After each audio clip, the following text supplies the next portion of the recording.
దీనిని మరునాడు ఆ కలశంతో పాటు జాకెట్ గుడ్డతో పాటు అందులో ఉన్న కొబ్బరికాయ బియ్యము వీటిని ఓ పురోహితుల వారికి దక్షిణతో ఏదన్నా దక్షిణ వీలును పెట్టి మన శక్తి దానికి ఏమి ఎంతని చెప్పలేదు, తాంబూలము దక్షిణ పెట్టి దానితో దానం చెయ్యాలి.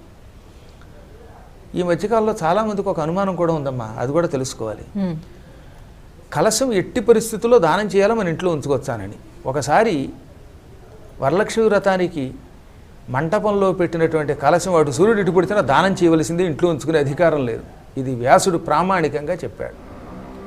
అందుకనే మనం ఇది దానం చేసేయాలి కాబట్టి దానికి తగిన రీతిలో ముందే జాగ్రత్త పడాలా అని కూడా కొందరు అడిగారు. అంటే ఏమిటంటే బంగారంతో ఇంట్లో చెంబు చేయించుకున్నారు, దానికి కలశం పెట్టుకున్నారు. పద్మాకర్ గారు రేపేమో దానం ఇచ్చేయమన్నారు, ఇంత బంగారపు కలశంలా దానం చేస్తాం అనుకున్న వాళ్ళు ఓ రాగి చెంబో ఇత్తడి చెంబో పెట్టుకోండి.